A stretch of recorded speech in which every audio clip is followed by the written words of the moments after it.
Thank you. So, my name is Robert Hera. I work here. This is a joint work with Sébastien Larigné, also known as Seb Draven, and Alexandre Letoit. So this research has been partly funded by our French Ministry of Defense, DGA-MI, with a company called Sequoia, and thanks to Intel, we have been gifted by 4 very powerful computers. So, malwareology, it's a neologism. It's about the data science of malware. So we have, or you have, a big data set of malware, and you want to understand it. Why? Because you have so many malware now that companies dedicated to numerical security are out of scope. It's probably now, I think, Microsoft has over 1 billion of malware. Virus total, I think it's around 800 millions. Of course, they are not completely.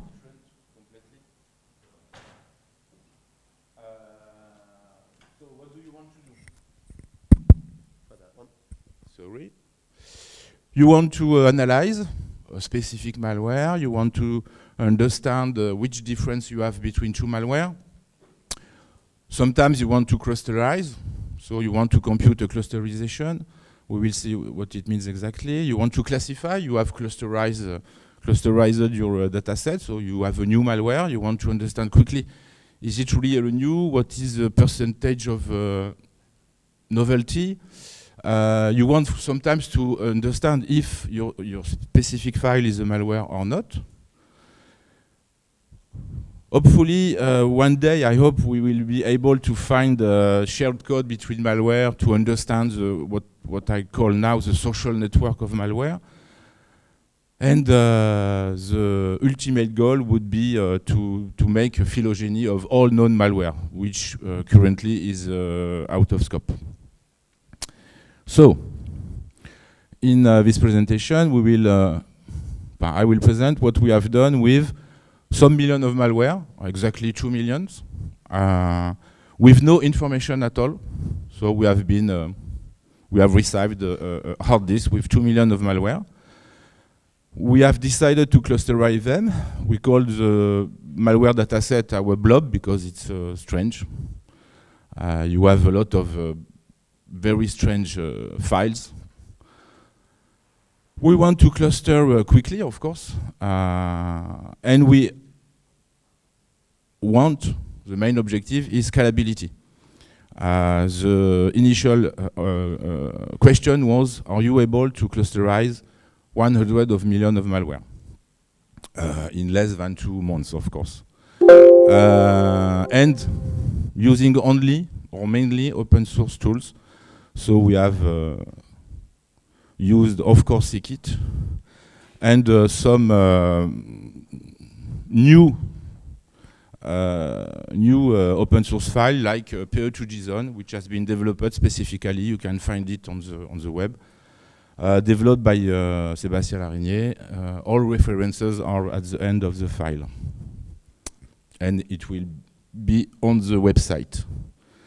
So, classical strategy in machine learning is you have a data set, numerical files to simplify. You define, so this is your first job, you define a feature vector. You will have a feature vector set. You have to define yourself a distance. Sometimes it's not possible.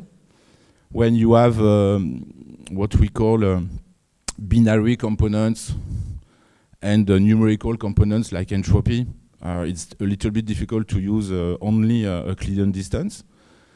And this gives you only a similarity between files, because of course the property of the mathematical distance between vectors cannot be projected, and you have sometimes you have a quasi-similarity, which is very poor. And after all that, you run your favorite algorithms.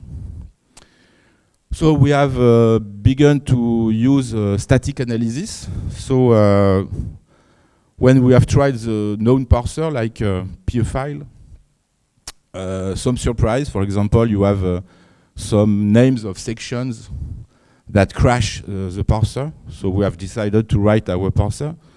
The distance, we use Euclidean. You could use cosinus distance.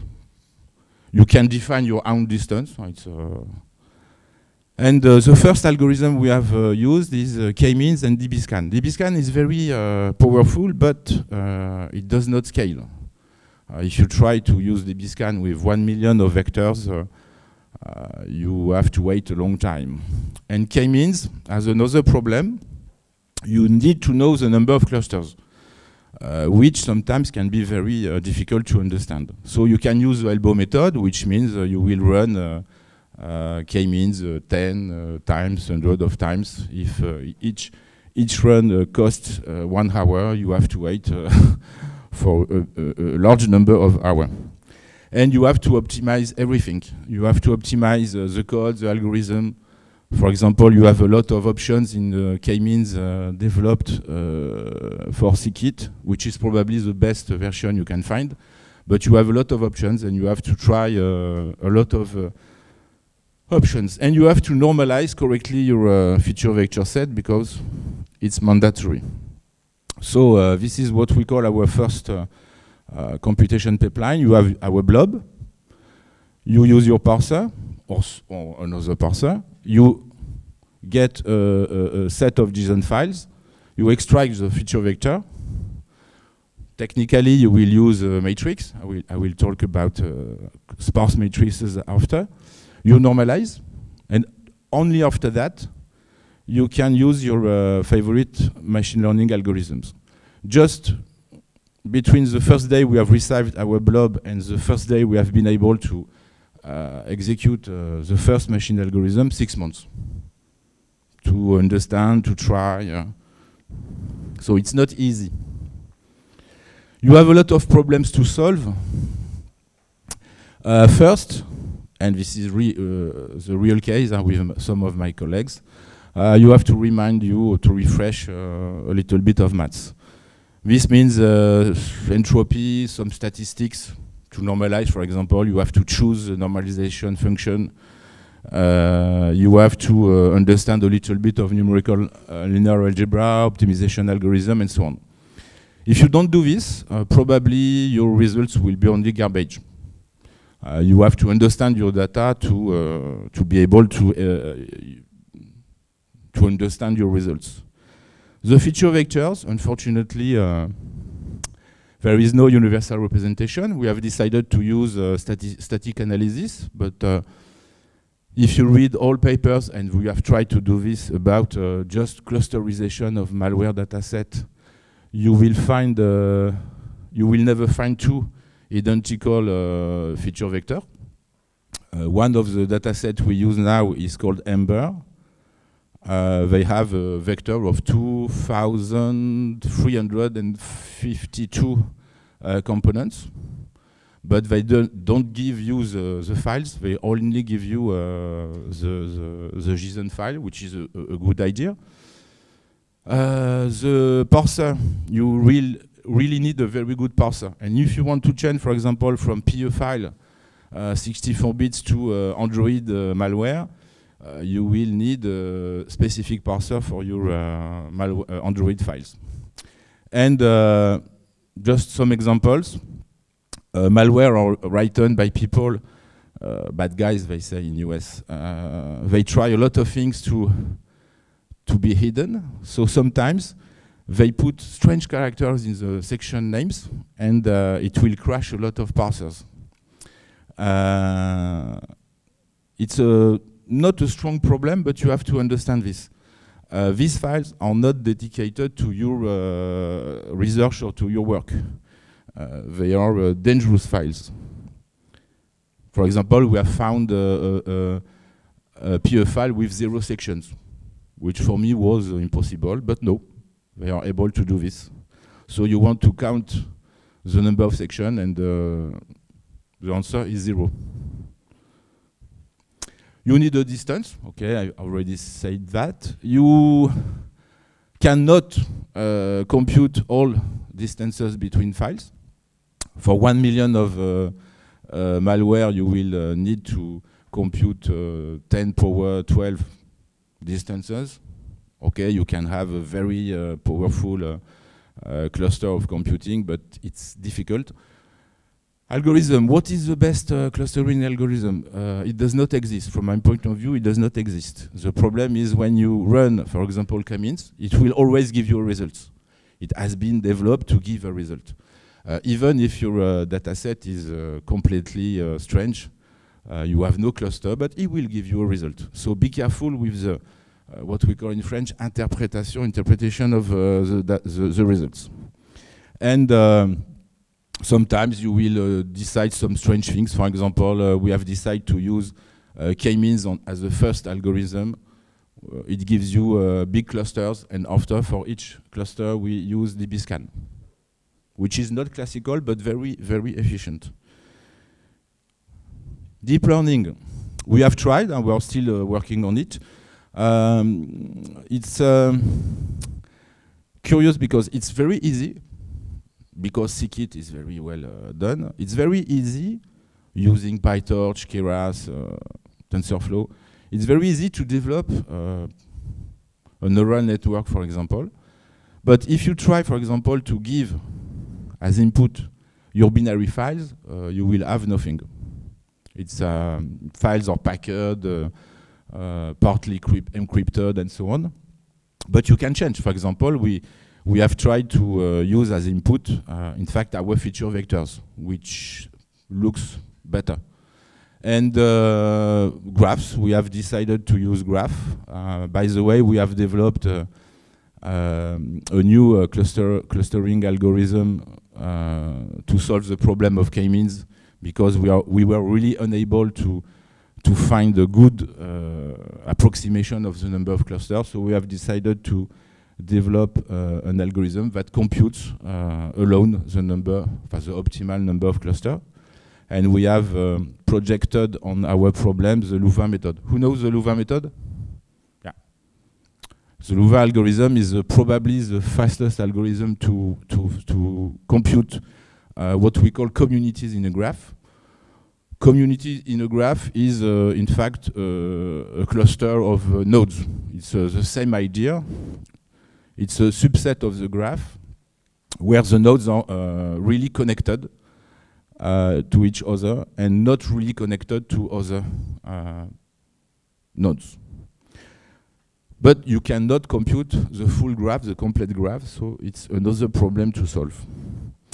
The data set, technically, a lot of people will say to you, before we have decided to launch the project, yeah, if you do this, we will give you some malware. And when you ask them, you take a hard disk and you say to someone like Google, I've asked for 100 million of malware. They have never said no, but I've never seen the malware. We are still discussing, talking. So you will try to find data set. It's very difficult because if you want to compare your results with other people, the problem is we don't have a common data set. Ember, for example, is probably the first intelligent data set you can use. Why do you need a data set known by others to compare the quality of your clusters? If you just compute clusters, it means nothing. So you have to be able to compare with others. And today it's a little bit difficult. So we are able to do this now, blob, parser, JSON file, feature vector, and we add a new malware. So we can you have to develop a threshold, to define a threshold saying, my new malware, my new file, is very close to, for example, the center of a cluster. So I decide it's not a new malware, and I just add the feature vector to the set. But sometimes it can be a little bit new, and you have to decide to rerun all your computations to compute again the clusterization, for example, and unfortunately, it's difficult to develop an incremental clusterization algorithm. And you will not find the answer in a paper. You have to decide yourself, by yourself, the threshold. So machine learning quickly, just two slides. Theoretically, machine learning algorithms help you, yes. Practically, they help you if you have a very large data set, you have good CPU power, and you know a little bit your algorithm to avoid garbage. We have tried unsupervised algorithm because the first data set we have used were not labeled. So it's for what I say sometimes it's a true world, as a real world. In a theoretical world, it could be interesting to have 100 of labeled files. Okay, we don't have them, so we have used unsupervised algorithms. Tactics. Sometimes you can find labels. For example, VirusTotal freely can give you some labels. You can use what we call Yara rules. Yara rules is a Yara rule is an expression you can map on the file, and the result is yes or no. So you can say, is this a PE file? And you have Yara rules. This is a very simple rule. And you have a lot of Yara rule sets. The guy who has developed Yara rules is working now for VirusTotal. But it's difficult to find a Yara rule set that match all your malware. We have tried, it's difficult. So you can say, okay, we will develop our own Yara rules. When you have an unsupervised algorithm, it's very more difficult than supervised. So we have tried K-means DBScan. Sometimes when you have a small data set of known label like the zoo is a very interesting data set, completely labeled. You have the source code, the binaries, but only less than 800 files. But it can be used to test your computation pipeline. And you can develop, we have done this, you can develop your own algorithm. So what is a cluster? In this toy example, of course, results computed by K-means. You have 3 clusters, it's quite evident. Well separated, the best case, in 2 dimensions. The problem is when you have 1 million of dimensions, you see nothing. Is this a well clusterized set? Well, you have black points. 3 of them are arrowed. Yes, you can say sometimes, in some situations, you are interested by this point. For example, if you define what you call an anomaly in a network, you can say, I don't care about the red, the green, and the blue cluster. These are normal behavior of users. I am interested in outliers. So you have to define, you can clusterize. But if you ask to K-means to define 3 clusters, probably this point will be included in this cluster. And in this case, which is a true case of one of a subset of malware, yes, K-means has decided, we have asked to K-means to find 3 clusters. He does the job. But this point, technically, you can see that it could be blue with just a little bit, a little change in the components of its features vector, and it's very difficult to work with this data. Well, this is the worst case, okay. If you want to try cluster algorithms, Scikit is very good, and you have a lot of algorithms. This is extract from the documentation. You have mini batch K-means, affinity propagation, very good sometimes, but it does not scale. Mean shift, spectral clustering, very interesting. I like it because in another life I've done my PhD on spectral algorithms. It does not scale because the first step is you have to compute the singular values of eigenvalues of a very large matrix. So theoretically, very powerful algorithm. In the real world, difficult. Word, nice, but completely unscalable. And you have to do this. You have to try to understand your data to select what you will be able to do if you want to have an industrial product, for example. So a cluster. Quickly, a cluster is, we want to group objects which have similarities. You have to define what you mean, what you intend by similarity. It's your job, okay? No one else will help you. It's a difficult problem because I think it's a not well-posed problem, as we say in numerical analysis some decades ago. And you have to solve a not well-posed problem.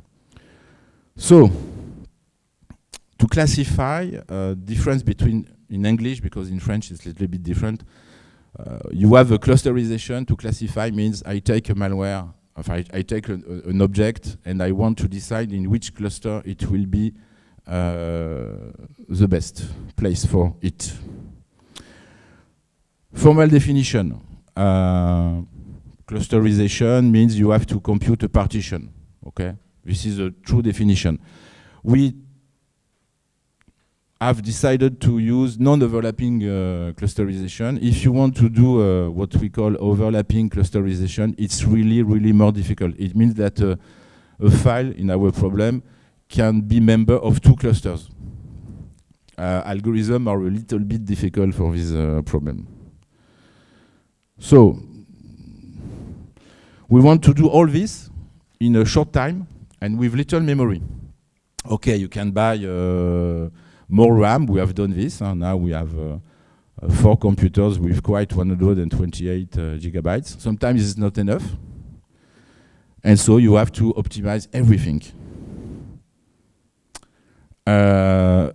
Most important, you replace malware by files, pictures, what you want, audio files. It's the same problem. You want to compare 2 numerical files. You compute the feature vector. You have a true distance between the vector, but only a similarity between the initial. So, for example, you want to compare 2 pictures. You will have a similarity between pictures, which sometimes give strange results. So, the most difficult part. We have defined what we call now the big data wall. When you read books, papers about big data, it seems that they can do what they want. They have 100 of terabytes of data, no problem. You take a big set of computers and they do the job. Technically, it's not true. When you have an algorithm in big O of n square complexity, time complexity, basic, in any course about algorithmics, you will have this definition. If your data is 10 million, probably you will never be able to compute the results. And forget n square, n cube, it's impossible. To compute, for example, the eigenvalues of a matrix, technically you can do it in, with n cube operations. Practically, it's more n power 4. So these algorithms are dead. They don't exist in the real world. Small powers, always wins against big data. And this is a major problem because when Scikit is a very marvelous tool, but when you use an algorithm like K-means, you have to read carefully the documentation to understand the complexity. And sometimes you run the algorithm and after 3 days you say, oh, it's not finished. You wait another week, it's not finished. Yes, you are waiting for this problem. Sparse matrices. In a lot of situations, fortunately, your data will have a lot of zero. It seems a small remark. In fact, in some situation, it's mandatory to use it. Example, the Ember dataset, large, quite 1 million of files, more than 2,000 components for each vector. So it's if you want to compute the true matrix, it's very large. 72% of 0. Hopefully, I know what is a sparse matrix because in my first professional life, I was developing finite element codes. So in 81, I've written my first code to manage sparse matrix. So you store only the non-zero elements, which save you, for example, in our situation. Technically, we need a terabyte of RAM to store the full matrix, which is possible if you are IBM. I know in France they have a computer with 10 terabytes of RAM. We have asked to use it. Of course, they said no. But we have tried. It's a game. But technically, with 10 gigabytes of RAM, we store the sparse matrix. So again, you have the theory and the practice. And of course, Scikit likes sparse matrix because behind Scikit you have NumPy, and NumPy knows very well how to use sparse matrix, because NumPy comes probably for the Fortran school when they have decided to do a finite element code some decades ago. So just an example, you just store the value, the line, and the column, and you have 3 vectors. And probably, if you know this, you will have to explain this to your young colleagues that generally does not know these techniques. True experience. And be careful. Huh? The first time I've asked to my colleague to do this, they have reversed just the column and the lines array, and of course it does not work. And they say, yeah, it does not work. So, dataset, of course, you want to try to do what we have done. Okay, you need, we cannot give you our blob. We have signed NDA. But now, you can use the zoo. Small, but very good dataset. And now, I think it has been published some months ago, Ember. Well, I call it Ember. You write to your favorite engine, Ember malware dataset, you will find it. With a good paper explaining how they have done this. The title is Open Dataset for Training Static PE Malware Machine Learning Models. This is exactly what I could have decided to entitle my presentation. No open dataset, but the rest of the title is interesting. So you have a part of training samples and a part of test samples. And they have decided to separate in 3 clusters, malicious, benign, and unlabeled to test your algorithms. So you will not have the malware, but you will have the JSON files, which is enough in the first step to understand how it works. So packer, malware are generally packed, sometimes packed by a homemade packer, which is very complex. We have tried to develop our unpacker file, but it's an undecidible problem, so it's very difficult. Really, it does not work on all our blob. We are able to unpack less than 20% of our malware now. Unfortunately, our colleague who has developed this has quit the project, so he's now working for Cisco. So he cannot work anymore on the parser.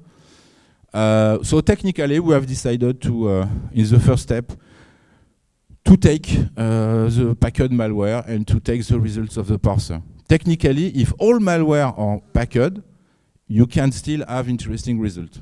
The problem is when you have a subset of unpacked malware, the parser will give you a lot of information, you will probably not be able to use it. But this is a real life. 75% of the files on VirusTotal are packed.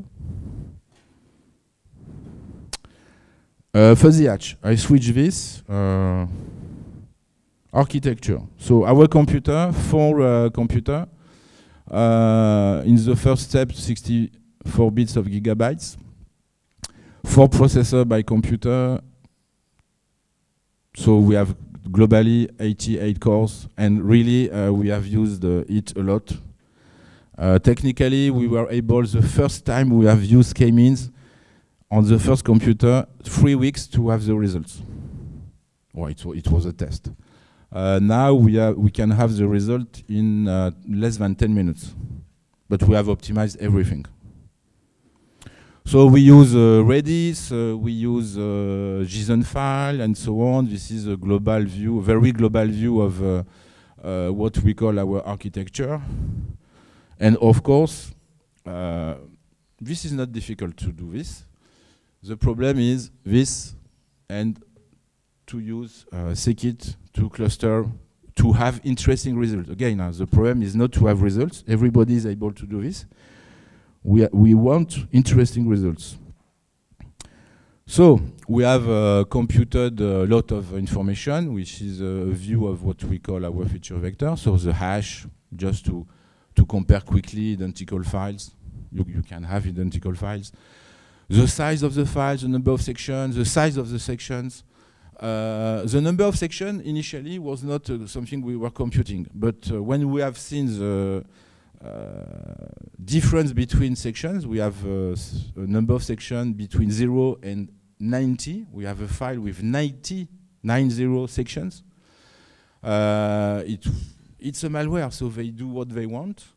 The name of the section is a little bit useless because it's very, 5 minutes, okay. Resources, and so on and so on. If you don't know what is a malware, this is for another day. We can compute with subvectors. Technically, when you have a lot of information, it's not always a good idea to use all informations. So you can extract a sub-vector of your feature vector.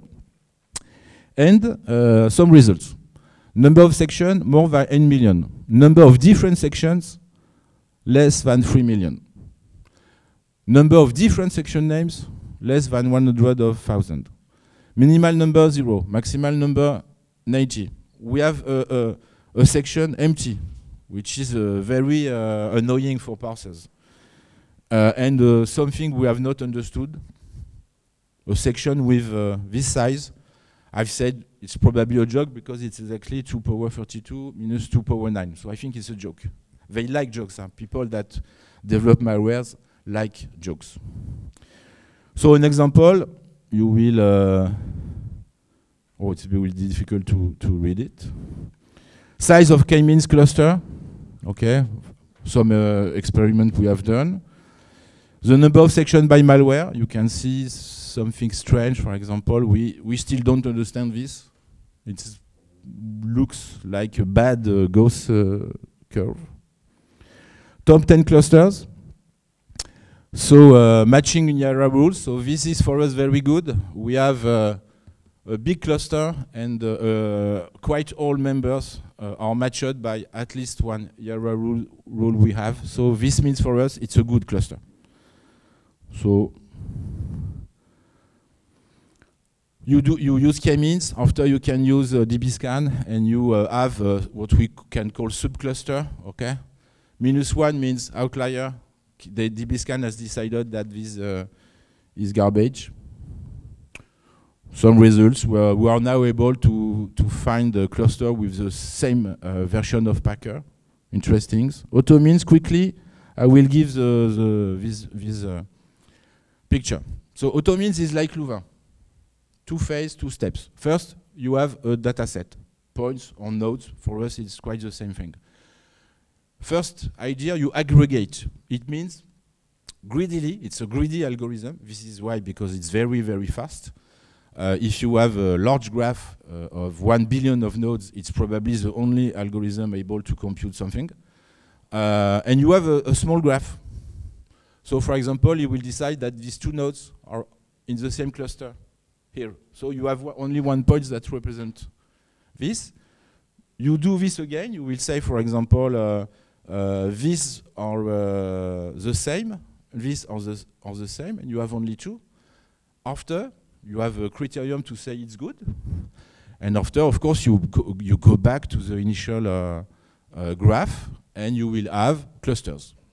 We have done exactly the same thing with points, like k-means. So we have said to the algorithm we call automins, compute clusters like k-means, but compute also the optimal number of clusters. We will publish it as soon as possible. A large view of what we do in the automins. So automins for automatic k-means. Short conclusion. Technically, scalability is a big problem. You can have a very beautiful computation pipeline useless in the real world. The quality, it's a big problem. When you compute with automins, for example, when we use toy examples with 10 million of points, results are good. But when you have 2 million of malware, it's very difficult, not labeled, it's very difficult to say my cluster has a high quality. You have a lot of problems to solve. Deep learning, autoencoder. Why do we like autoencoder? Just an example. Our feature vector have more than 1 million of components. It's sparse, but 1 million of components. So with autoencoder, we hope to reduce, in fact, the dimension, because we are unable to use a classical reduction dimensionality algorithm. It does not scale. And sometimes you can have strange idea, if this is an idea of an ex-colleague, to use Siamese network to learn a distance. We don't have a distance between files, but you can try to learn the distance. Siamese network are very easy to use in Scikit, fortunately. References. You want to play, look, Ember malware dataset. Very interesting. The zoo, small but interesting. You want to do what you have seen here. You have a Python notebook ready to use, written by Seb. A book published last month, very, very interesting, with a lot of codes, with one of the specialists of what I call data science malware, and with a code, of course, in Python. Huh?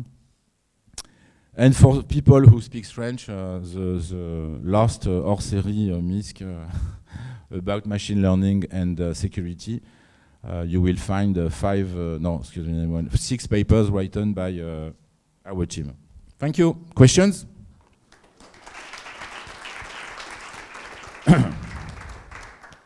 Questions? So if we've time for a short question.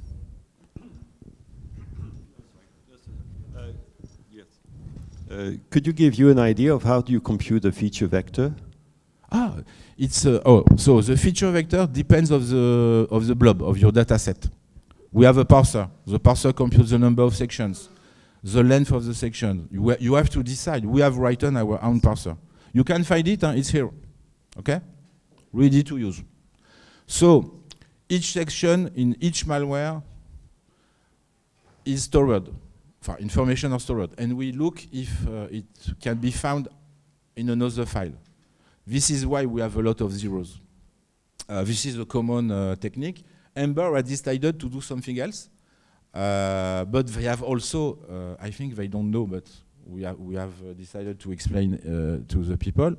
They have a lot of zero because, of course, you have some sections that you can find a lot of malware. So the number of zero is not a surprise for us. It's the surprise would be to have no zero. This would be very strange. A last? No? Well, we're running late. Okay. So, for you, you have asked the question, so you speak French, I think. Huh? Yeah, okay. Thank you. Thank you. Time for